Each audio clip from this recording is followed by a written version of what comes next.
Hello दोस्तों, study कुंजी में आपका स्वागत है। मैं Kundan Kaushik quiz 10.7 history chapter से बीएससी विद क्लास 10th के वेरी इंपॉर्टेंट जीके और जीएस लेकर के आ गया हूँ। तो चलिए शुरुआत करते हैं, जो आपके मैट्रिकुलेशन एग्जामिनेशन और अनकम्पिटिटिव एग्जामिनेशन के लिए बहुत ही इम्पोर्टेंट है। तो आप देख सकते हैं क्विज शुरू हो चुका है और आपके सामने ये क्वेश्चन नंबर 1 प्रस्तुत हो चुका है। यूरोप का मरीज किसे कहते हैं? प्रसा को, ऑस्ट्रेलिया को, तुर्की को? सही जवाब क्या होगा? सही जवाब होगा तुर्की को। दूसरा नंबर क्वेश्चन, जर्मन राइन राज्य का निर्माण किसने किया था? लुई 18वां, नेपोलियन बोनापार्ट, बिस्मार्क? सही जवाब क्या होगा? जी, इसका सही जवाब है नेपोलियन बोनापार्ट। जाल्वेरिन एक संस्था थी क्रांतिकारियों की, व्यापारियों की, सामंतों की? सही जवाब क्या होगा? सही जवाब होगा व्यापारियों की। 4 नंबर क्वेश्चन है, इटली और जर्मनी के एकीकरण के विरुद्ध निम्नलिखित में से कौन सा देश था? रूस, ऑस्ट्रिया, इंग्लैंड? सही जवाब क्या होगा? इटली और जर्मनी के एकीकरण के विरुद्ध था ऑस्ट्रिया। चलिए क्वेश्चन नंबर 5 देखते हैं। 1829 ईस्वी में एड्रियानोपुल की संधि किस देश के साथ हुई? इटली, पोलैंड, तुर्की? सही जवाब क्या होगा? इसका सही जवाब होगा तुर्की। क्वेश्चन नंबर 6, मेटरनिख का पतन किस वर्ष हुआ? अप्रैल 1848 ईस्वी, मई 1848 ईस्वी और जून 1848 ईस्वी? सही जवाब क्या होगा? सही जवाब इसका होगा मई 1848। जी, एक क्वेश्चन पर 1 मिनट का समय होता है और यहाँ आपको तो बनाना नहीं है, ये सिर्फ रिवाइज करना है। और रिवाइज करने के लिए आप सिर्फ क्वेश्चन को सुने और अपने मन में जवाब देने का प्रयास करें और उसके बाद देखें कि सही आंसर आ क्या रहा है। ये रिवाइज के लिए बहुत ही अच्छा है। अभी नहीं तो कम से कम मैट्रिकुलेशन परीक्षा से पूर्व इसको 1 बार, 2 बार, 3 बार, 10 बार अभ्यासित जरूर करें। अभ्यास के लिए, प्रैक्टिस के लिए ऑब्जेक्टिव क्वेश्चन 50% क्लियर यानी सेकेंड डिवीज़न क्लियर है। अब आगे का प्रयास के लिए हमारे मोबाइल से कांटेक्ट कर सकते हैं, कमेंट कर सकते हैं और ऐसी स्थिति में आपको उसका भी PDF मिल जाएगा और किस तरह की तैयारी की जाएगी वो भी आपको प्राप्त हो जाएगा। चलिए शुरू करते हैं। क्वेश्चन नंबर 7, यूरोप में राष्ट्रवाद की पहली स्पष्ट अभिव्यक्ति कब हुई? 1789 की फ्रांसीसी क्रांति के साथ, 1830 की फ्रांसीसी क्रांति के साथ, 1848 की फ्रांसीसी क्रांति के साथ? सही जवाब क्या होगा? यूरोप में राष्ट्रवाद की पहली स्पष्ट अभिव्यक्ति। इसका सही जवाब होगा ए, 1789 की फ्रांसीसी क्रांति के साथ। वेरी इंपॉर्टेंट क्वेश्चन, बहुत सारे कॉम्पिटिटिव एग्जामिनेशन के लिए भी। बेस तो यही है ना, 9th 10th इंटर, कोई भी ग्रेजुएशन लेवल का परीक्षा है उसमें 9th 10th और इंटर ही बेस है। साइंस, सोशल साइंस, इसका ऑब्जेक्टिव क्वेश्चन पीटी के लिए वेरी इंपॉर्टेंट है। तो कॉम्पिटिटिव एग्जामिनेशन के लिए लोग भी जुड़े हुए हैं उनको भी बताइए इस चैनल से जुड़े और सारे क्वेश्चन क्विज क्लियर करें। चलिए क्वेश्चन नंबर 8 आपके सामने है, काउंट काबूर को विक्टर इमैनुएल ने किस पद पर नियुक्त किया था? सही जवाब क्या होगा? सेनापति, प्रधानमंत्री, फ्रांस का राजदूत? सही जवाब होगा प्रधानमंत्री। क्वेश्चन नंबर 9 आपके सामने है, फ्रांस में किस शासक वंश की पुनर्स्थापना वियना कांग्रेस द्वारा की गई थी? आर्लिया वंश, जारशाही, बुर्बो वंश? सही जवाब क्या होगा? सही जवाब होगा बुर्बो वंश। चलिए क्वेश्चन नंबर 10 आपके सामने है, मैजिनी का संबंध किस संगठन से था? सही जवाब क्या होगा? चेका लाल सेना, कार्बोनरी? सही जवाब है कार्बोनरी, मैजिनी का संबंध। मेटरनिख व्यवस्था का उद्देश्य क्या था? गणतंत्र की स्थापना, पुरातन व्यवस्था की पुनर्स्थापना, नेपोलियन की पुनर्स्थापना? सही जवाब क्या होगा? पुरातन व्यवस्था की पुनर्स्थापना। मेटरनिख व्यवस्था का उद्देश्य क्या था? अगला क्वेश्चन देखते हैं, जर्मनी का एकीकरण किस वर्ष हुआ? Very important question. 1866, 1868, 1871? सही जवाब क्या होगा? 1871, 1871 जर्मनी का एकीकरण। नेक्स्ट क्वेश्चन, नेपोलियन संहिता, संहिता लिखा गया है, संहिता होना चाहिए था, संहिता किस वर्ष लागू की गई? सही जवाब क्या होगा? 1789 में, 1791 में और 1804 में। सही जवाब क्या होगा? सही जवाब है 1804 में। क्वेश्चन नंबर 14 आपके सामने है, लाल कुर्ती का गठन किसने किया था? सही जवाब क्या होगा? लाल कुर्ती का गठन मैजिनी ने, गैरीबाल्डी ने, काबूर ने। सही जवाब क्या होगा? इसका सही जवाब होगा गैरीबाल्डी ने।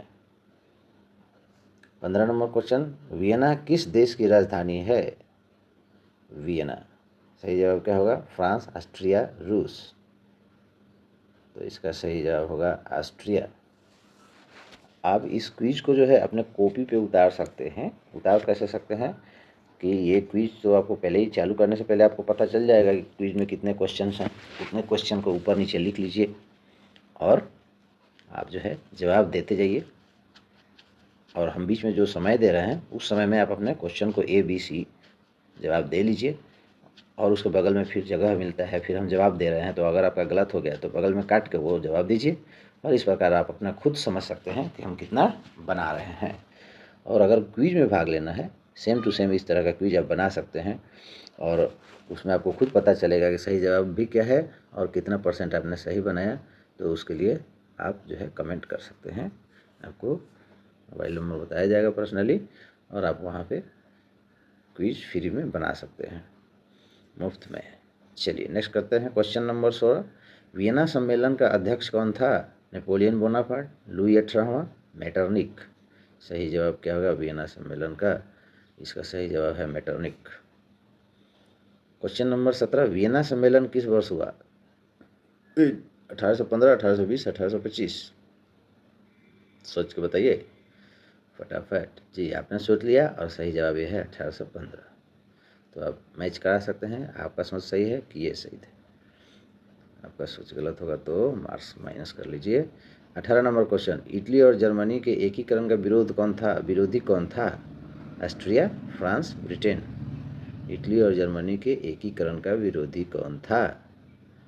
Austria, France, Britain. सही जवाब है ऑस्ट्रिया।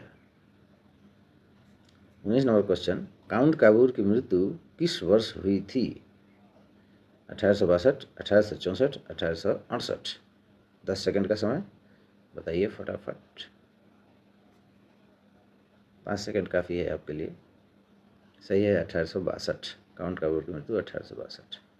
20 नंबर क्वेश्चन आपके सामने आ गया, राष्ट्रवाद की अवधारणा का जन्म किस घटना से माना जाता है?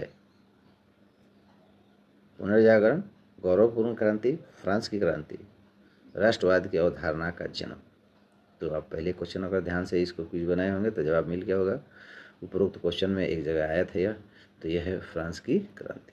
फ्रांस की 1789 की क्रांति के बाद राष्ट्रवाद पहली बार जो है आया था क्वेश्चन। चलिए 21 नंबर क्वेश्चन है, एड्रियापोल की संधि किस वर्ष हुई थी? सही जवाब क्या होगा? 1829, 1831, 1832। एड्रियापोल की संधि, तो इसका सही जवाब है 1829। 22 नंबर क्वेश्चन है, सीडन का युद्ध किनके बीच हुआ था? Austria Prussia, France Prussia, Prussia Denmark. सही जवाब क्या होगा? ऑस्ट्रिया और इसके बीच। तो सही जवाब होगा फ्रांस प्रसा। 23 नंबर क्वेश्चन आपके सामने है, यूरोपीय सभ्यता का पालना किसे कहा जाता है? यूरोपीय सभ्यता का पालना, ऑप्शन है इटली को, फ्रांस को, यूनान को। सही जवाब क्या होगा? यूरोपीय सभ्यता का पालना यूनान को कहा जाता है, अर्थात यूरोपीय वासी जो होते हैं यूनान की सभ्यता का पालन करते हैं। नेक्स्ट नंबर क्वेश्चन है, सभ्यता पली बढ़ी वहीं यूरोप कहीं यूनान से ही, यूनान की सभ्यता यूरोप में पली बढ़ी, आगे बढ़ी। चलिए 24 नंबर क्वेश्चन है, किस वर्ष यूनान को एक स्वतंत्र राष्ट्र घोषित किया गया? वेरी इंपॉर्टेंट क्वेश्चन, ऊपर वाला भी इंपॉर्टेंट था, यूरोप का पालना। तो इसका सही जवाब क्या होगा? 1830, 1832, 1834। किस वर्ष यूनान को एक स्वतंत्र राष्ट्र घोषित किया गया? जी सही जवाब होगा 1832। 25 नंबर क्वेश्चन आपके सामने है, गॉस्टिन की संधि किस वर्ष हुई? 1864, 1865, 1867, 1864, 1865, 1867। सही जवाब क्या होगा? ऑगस्टिन की संधि। ऑगस्टिन की संधि सही जवाब होगा 1865। किस संधि के द्वारा जर्मनी का एकीकरण हुआ? इंपॉर्टेंट क्वेश्चन है। डेनमार्क की संधि, प्राग की संधि, फ्रैंकफर्ट की संधि। सही जवाब अब क्या होगा? सही जवाब होगा फ्रैंकफर्ट की संधि। फ्रैंकफर्ट की संधि के द्वारा जर्मनी का एकीकरण हुआ। चलिए आगे क्वेश्चन नंबर देखते हैं 27। जालविराइन संघ की स्थापना किस वर्ष हुआ? 1830, 1832, 1834। तो इसका सही जवाब क्या होगा? 1834। यूरोपवासियों के लिए किस देश का साहित्य और ज्ञान प्रेरणा स्रोत रहा? क्वेश्चन को घुमा के पूछा गया है, वही सवाल पूछे भी आया था। तुर्की, जर्मनी, यूनान। यूरोपवासियों के लिए किस देश का साहित्य और ज्ञान प्रेरणा स्रोत रहा है? वेरी वेरी इंपॉर्टेंट क्वेश्चन है। सही जवाब है इसका यूनान। ऊपर क्वेश्चन आया था कि सभ्यता का पलना किसे कहते हैं? तो सभ्यता का पलना मतलब वहाँ के ज्ञान साहित्य को लोग पढ़ेंगे और उसी टाइप से बन जाएंगे ना, तो सभ्यता तो उसी को कहा जाता है कि जो परंपरा लोग अपना लेता है ना, वही चलते रहता है। तो यूनान के हैं, तो उसी के क्वेश्चन को थोड़ा घुमा कर दिया गया है, लेकिन इस तरह से भी क्वेश्चन पूछा जा सकता है। ये वेरी वेरी इंपॉर्टेंट क्वेश्चन है ना। चलिए देखते हैं क्वेश्चन नंबर 29। फ्रैंकफर्ट की संधि कब हुई? 1871, 1870, 1866। सही जवाब क्या होगा? सही जवाब होगा 1871। चलिए 30 नंबर क्वेश्चन। यंग इटली स्थापना किसने की? यंग इटली की स्थापना किसने की थी, ये बताना है आपको। ये भी वेरी इंपॉर्टेंट क्वेश्चन है matriculation and non competitive examination के लिए। Garibaldi, Mazzini, Bismarck. सही जवाब क्या होगा? यंग इटली की स्थापना किसने की? Garibaldi, Mazzini, Bismarck. सही जवाब होगा? सही जवाब होगा, हाँ बता ही देते हैं, मैजिनी। Question number 31। रक्त और लौह की नीति का अवलंबन किसने किया था? सही जवाब बताइए। Mazzini, Bismarck, Hitler. क्या होगा? ये भी वेरी वेरी इंपॉर्टेंट है भैया, जो वेरी वेरी इंपॉर्टेंट बोल दे रहे हैं। या तो नोट कर लीजिए या नहीं तो उसको अच्छे से याद कर लीजिए। और नोट क्या करना है, ये कोई उड़ा थोड़े जा रहा है। जब चाहिएगा तब आप सब्सक्राइब किए हुए रहेगा चैनल, जब चाहिएगा तब इसको रिवाइज कर सकते हैं, जब आपको फुर्सत मिले। सोशल साइंस प्लेलिस्ट में जाइए मेरे, और साइंस और सोशल साइंस में जा करके अपना क्विज को जब मौका मिले देखते रहिए, रिवाइज होता रहेगा। और ऑब्जेक्टिव क्वेश्चन की तो चिंता भूल ही जाइए, कुंदन सर के साथ, स्टडी कुंजी के साथ। तो इसका सही जवाब होगा रक्त और लौह की नीति का अवलंबन जो किया था वह था बिस्मार्क। सही जवाब आप बताए थे। चलिए 32 नंबर क्वेश्चन। किस युद्ध के बाद जर्मनी का एकीकरण पूरा हुआ? सही जवाब क्या होगा? प्रसा डेनमार्क युद्ध, सीडॉन का युद्ध, क्रीमिया का युद्ध। ईमानदारी से साथ जवाब दीजिए। किस युद्ध के बाद जर्मनी का एकीकरण पूरा हुआ? ये भी इंपॉर्टेंट क्वेश्चन है। सही जवाब है आपका सीडॉन का युद्ध। सेडॉन एक अलग है और सीडॉन एक अलग है, ध्यान रखिएगा। 33 क्वेश्चन। गैरीबाल्डी पेशे से क्या था? ये तो कई बार कई कॉम्पिटिटिव एग्जामिनेशन में पूछ दिया है। तो गैरीबाल्डी पेशे से क्या था? नाविक था, सैनिक था, दार्शनिक था, क्या था? इसका सही जवाब होगा नाविक। ये एक बार आपका STT परीक्षा में पूछ चुका है, जिस परीक्षा में हम शामिल हुए थे उसमें यही क्वेश्चन था। और 10th क्लास के हिस्ट्री और पॉलिटिकल साइंस से 10 क्वेश्चन पूछे गए थे। अनुमान लगा सकते हैं कि कितना इम्पोर्टेंट है कॉम्पिटिटिव एग्जामिनेशन वालों के लिए, इसको इग्नोर नहीं किया जा सकता। सेकंड लास्ट क्वेश्चन आपके सामने आ रहा है। इटली और जर्मनी वर्तमान में किस महादेश के अंतर्गत आते हैं? दक्षिणी अमेरिका, यूरोप, पश्चिमी एशिया। सही जवाब क्या होगा? इटली और जर्मनी। अभी तो हम पढ़ रहे हैं कि जर्मनी का एकीकरण तो यूरोप है। सही जवाब। चलिए लास्ट क्वेश्चन आपके सामने है 35 नंबर क्वेश्चन। सन 1870 में फ्रांस और प्रसा के बीच युद्ध कहाँ हुआ था? सही जवाब क्या होगा? Sedan, Frankfurt, Sadowa. देखिए आ गया ना, सेडॉन या सीडॉन एक ही है, लेकिन सेडोवा अलग है। तो इसमें सही जवाब क्या होगा? 1870 में फ्रांस और प्रसा के बीच जो युद्ध हुआ वो था सेडॉन। और इसी के साथ ही यह क्विज समाप्त हुआ। डटे रहिए, जमे रहिए और सफलता आपको चरण चूमे। इसी के साथ ही कुंदन सर आपका स्वागत करते हैं।